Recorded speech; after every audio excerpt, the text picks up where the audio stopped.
প্রিয় বন্ধুরা, কিছু মানুষ আছে সারা জিন্দিগিও কাজকাম করে আসলে ভালো কোনো পজিশনে যেতে পারে না।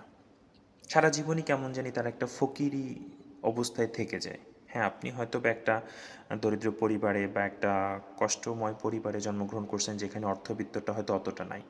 কিন্তু যখনই আপনি সাবল্যক হলেন বা 18 বছর 20 বছর বয়স হয়ে গেল, ততদিনে যদি আপনি কিছু কলাকৌশল অবলম্বন করে ইনকামের রাস্তাটা না বাড়াতে পারেন, তাহলে এটা আপনারই ব্যর্থতা। কারণ দেখেন, 20 21 বা 22 বছর বয়স থেকে যদি আপনি সুন্দর ফ্লোতে ইনকাম করার চেষ্টা করেন, কৌশল করে চলার চেষ্টা করেন, তাহলে অবশ্যই 40 42 বা 45 অর্থাৎ 20 থেকে 25 বছর একটা মানুষ যদি কর্মজীবনে খুব সঠিক কলাকৌশল অবলম্বন করে কর্ম করতে পারে, তাহলে অবশ্যই সে একটা সমাজের স্বাভাবিক যে নিডসগুলি সেটা পূরণ করতে পারে। না পারলে সেটা আপনার ব্যর্থতা, অবশ্যই আপনার ব্যর্থতা।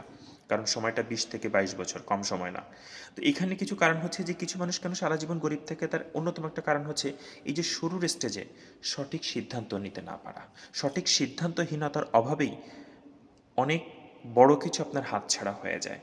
এবং সমাজ কিন্তু প্রতিনিয়ত চলমান একটা নদীধারার মতো গতিপথ, এটা সবসময় স্রোতের মতো চলতেই থাকে। এই চলার কারণে নিজেদেরকে আপডেট করতে হয়। জেনারেলি পড়াশোনার ক্ষেত্রে, কিছু ব্যাপার জানাশোনার ক্ষেত্রে এখন আপনি যদি এই মানে 2020 সাল বা 25 সালের পরে এসে আপনি বিকাশ সম্পর্কে ধারণা না পান, ফ্রিল্যান্সিং সম্পর্কে ধারণা না পান, তথ্য প্রযুক্তি সম্পর্কে না জানেন, কোনটা এআই জেনারেটেড মানে আর্টিফিশিয়াল ইন্টেলিজেন্সের ছবি, কোনটা মেক করা, এটা তাহলে আপনার নির্বুদ্ধিতা ছাড়া কি আর কিছু? আমাকে বলেন তো। আরেকটা ব্যাপার হচ্ছে, জীবনে সবাই সাথে এমনভাবে আপনি চলাফেরা করতেছেন কর্মজীবনে শুরু করে যখনই আপনি পড়ালেখা শেষ করলেন, যে কেমন জানি সবার কাজেই আপনি হ্যাঁ, মানে হ্যাঁও না নাও না, মাঝামাঝি আছেন। কোথাও কোথাও আপনাকে কমপ্লিটলি না বলতে হবে, কোথাও কোথাও হ্যাঁ বলতে হবে। এই যে কোথায় না বলতে হবে, কোথায় হ্যাঁ বলতে হবে, এই পারফেক্টনেসটা আপনার ভিতরে আসতে হবে।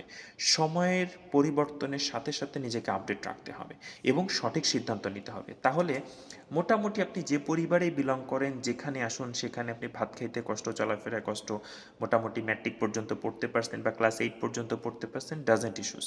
কিন্তু 18 19 20 বছর বয়সের একটা লেভেলে আসলে তখন কিন্তু শারীরিক সক্ষমতা আপনার দাঁড়িয়ে যায় একজন জেনারেল বা সাধারণ মানুষের ভিতরে কর্ম করার জন্য।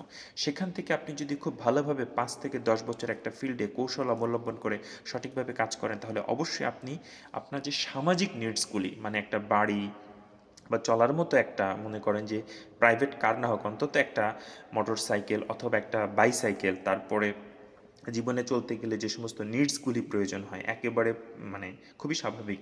আমি অত ছোট লেভেলের কথাগুলি বলতে চাচ্ছি না। এটা অবশ্যই আপনার মতো একটা যুবক অথবা যুবতীর পক্ষে সেটা অ্যারেঞ্জ করা সম্ভব, বৈধ পথেই সম্ভব। শুধু প্রয়োজন নিজের দিমাগকে ঠিক রাখা এবং সেই অনুপাতে কাজ করা। ভালো থাকবেন প্রিয় বন্ধুরা।